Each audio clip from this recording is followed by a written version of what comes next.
Shalom jemaat Tuhan, selamat pagi. Saya percaya ada penyertaan Tuhan, ada kasih karunia. Tetap jaga hati karena hati kita penipu. Hati kita suka menjerumuskan kita ke dalam sebuah perasaan-perasaan yang bisa menyesatkan hidup kita. Karena itu tetap ingat kepada Filipi 2 ayat 5, 6. Hendaklah kamu dalam hidupmu bersama menaruh pikiran dan perasaan Kristus. Karena kita sedang terus belajar, khususnya di saat teduh kita hari ini, bagaimana kita menjadi tempat kediaman Allah, menjadi rumah Allah. Dan ini merupakan konsep Allah dari awal sampai akhir. Karena itu di kitab Efesus, Rasul Paulus melukiskan gereja dengan berbagai contoh atau ilustrasi. Karena Tuhan terkadang dia mengilustrasikan atau menginspirasi atau mewahyukan kepada nabi-nabinya, kepada rasulnya, khususnya kepada Rasul Paulus, bagaimana konsepnya ini yang begitu rahasia bisa dimengerti oleh kita sebagai gereja Tuhan. Karena itu Paulus melukiskan gereja itu seperti kayak tubuh, disebut tubuh Kristus. Atau gereja juga diilustrasikan seperti kayak keluarga. Karena itu kalau saudara memahami saja tentang esensi daripada keluarga ilahi, keluarga Tuhan, saudara akan dengan mudah memahami yang namanya gereja. Atau Rasul Paulus berkata bahwa gereja itu seperti kayak suami istri. Saudara tahu suami istri? Dikatakan bahwa seorang pria akan meninggalkan ayah dan ibunya, menjadi satu daging dengan istrinya, dengan pasangannya. Lalu ada ayat berkata, rahasia ini besar. Yang aku maksud ialah hubungan Kristus dengan jemaat. Jadi gereja, ya, saudara akan mengerti gereja. Dan sebelum kata hubungan Kristus dan jemaat ada kata rahasia. Sesuatu yang terselubung, itu maksudnya rahasia. Sesuatu yang tersembunyi, sesuatu yang tidak mudah diketahui. Dan kata-kata itu muncul dengan didahului ketika seorang pria meninggalkan ayah dan ibunya, menjadi satu daging dengan istrinya. Rahasia ini besar.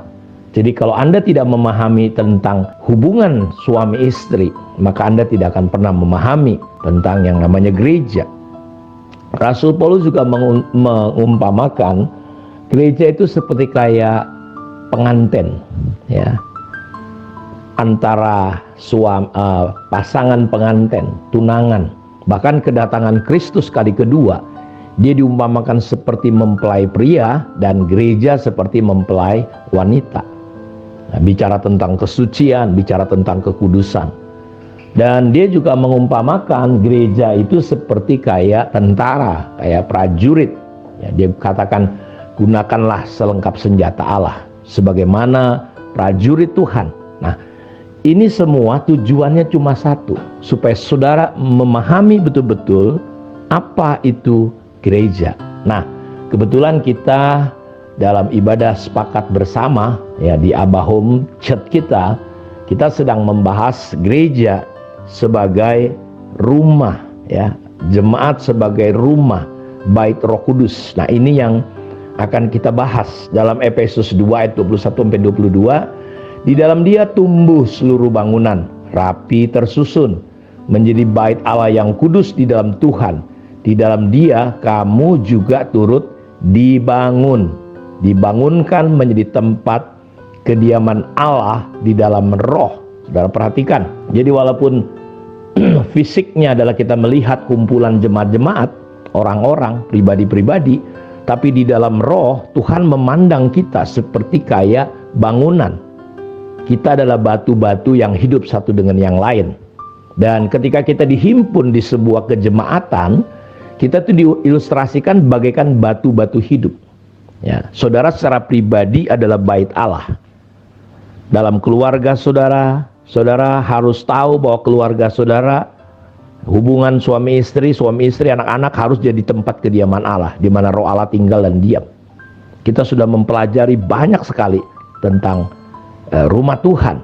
Dalam kitab Yesaya ada sebuah nubuatan bahwa ketika gunung rumah Tuhan menjulang lebih tinggi, itu dampak akibatnya kepada lingkungan, kepada dunia itu luar biasa. Dampaknya kepada suku-suku, kepada bangsa itu luar biasa. Ya, bagaimana nggak luar biasa? Akan ada banyak orang datang berduyun-duyun, dan mereka datang mencari rumah Tuhan. Kenapa? Ciri daripada rumah Tuhan ada pengajaran firman Tuhan, sehingga banyak orang akan datang karena pengajaran firman Tuhan. Cornelius contohnya, ya, satu hari dia dijumpai oleh malaikat karena dia orang baik, tapi tidak selamat karena dia belum percaya Yesus. Malaikat berkata, sedekahmu, ya, perbuatanmu didengar Tuhan, karena itu utus, panggil. Ada seorang namanya Petrus, dan singkat cerita Petrus datang, ya, Bapak Ibu, dan menceritakan. Dan kita lihat dampaknya Cornelius, seorang pejabat dan keluarga besarnya diselamatkan. Nah, ini yang kita harapkan terjadi, ya. Dan kita sudah belajar juga bahwa gereja harus menjadi akurat, tidak boleh meleset, ya, gereja harus tepat. Karena itu tujuan akhir hidup kita sebagai orang Kristen, sebagai orang percaya di dalam gereja, kita bukan pergi ke gereja, tapi kita menjadi gereja. Kita menjadi rumah tempat kediaman Allah. Sebagai orang percaya, kita perlu memahami, ya, kebenaran tentang gereja sebagai rumah Allah, sebagai bait Allah. Jadi kita bukan sekedar datang beribadah, ya, kita bukan sekedar datang pelayanan, bukan. Semua goal akhir daripada kegiatan-kegiatan gereja, mau KKR, mau pemuritan, mau pelayanan, goal akhirnya itu bukan pelayanan. Sehingga banyak orang ribut sekali karena pelayanan, ya. Orang ribut sekali pengen tampil, ya, di mimbar, saudara-saudaraku. Mimbar adalah tempat di mana kita diperlengkapi. Komunitas adalah tempat di mana kita diperlengkapi, dan goal akhirnya adalah kita mau dibangun menjadi rumah tempat kediaman Allah. Kalau enggak, kita meleset. Karena itu tinggal diam di tengah-tengah umatnya merupakan konsep dan isi hati Allah. Saudara harus paham ini. Jangan meleset, saudaraku. Kita harus akurat. Saya mengerti apa yang harus saya lakukan. Saudara harus mengerti kemana kita mau berangkat, arah kemana kita. Karena kalau kita nggak punya visi, nggak punya tujuan, Sulaiman berkata, jika tidak ada wahyu, vision, maka liarlah rakyat. Kita kacau. Liar itu artinya tak terkendali. Liar itu artinya tidak jelas. Banyak gereja nggak jelas, banyak hidup orang Kristen tidak jelas. Kenapa? Dia nggak menangkap destiny visi Tuhan. Saya selalu mengingatkan 3 hal penting dalam hidup kita. Yang pertama adalah destiny, kedua identitas, yang ketiga value, nilai. Saudara harus mengerti. Sebagai gereja, sebagai anak-anak Tuhan, kita harus mengerti destiny kita, tujuan kita. Bukan sekedar sampai berputar-putar ibadah, ya, pindah dari satu gereja, organisasi yang lain. Wah, ini gereja kurang ajar, nggak pas, ini gereja lebih bagus. Padahal waktu dia datang ke situ, gereja itu jadi nggak bagus gara-gara dia. Karena masalahnya bukan komunitas gerejanya nggak bagus, orang-orang ini yang nggak bagus, nggak mengerti tujuan Tuhan. Nah, kalau kita lihat dalam kitab Kejadian 1 ayat 26-28, kalau kita baca Kejadian 1 ayat 1, pada mulanya Allah. Ketika belum ada apa-apa, hanya ada Allah. Lalu di ayat 26 Kejadian 1, marilah kita menciptakan manusia. Kita lihat hati Allah. Kita lihat maksud Tuhan menciptakan manusia, menciptakan Adam dan Hawa, supaya dia bisa diam dan tinggal bersama-sama. Kita melihat misalnya ketika manusia jatuh dalam dosa, di Alkitab dikatakan dalam semilir ketika hari sejuk, Adam dan Hawa mendengar bunyi langkah Tuhan. Kenapa?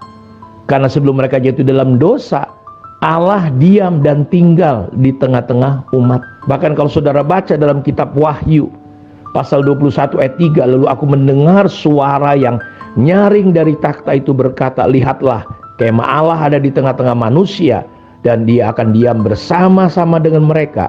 Mereka akan menjadi umatnya, dan ia akan menjadi Allah mereka. Jadi Bapak Ibu, kita harus mengerti destiny, tujuan akhir daripada puncak panggilan kita.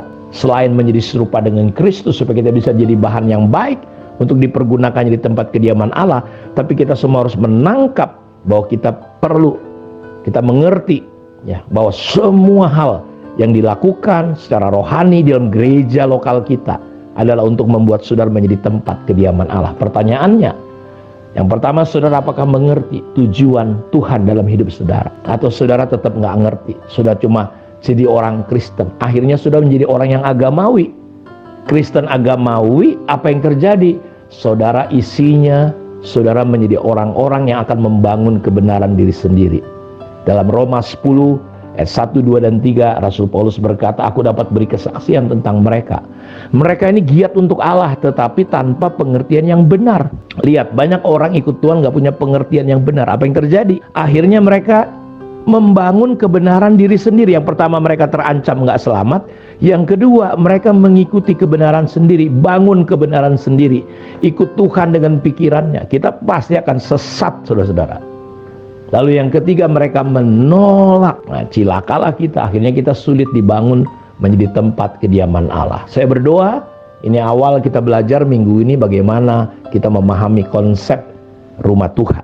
Kiranya Tuhan memberkati kita. Mari kita berdoa. Diberkatilah semua umat-Mu. Firman-Mu tidak akan pernah kembali sia-sia Tuhan.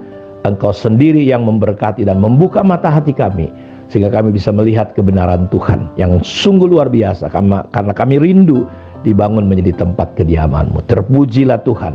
Dalam nama Yesus kami berdoa. Amin. Tuhan berkati kita semua. Shalom.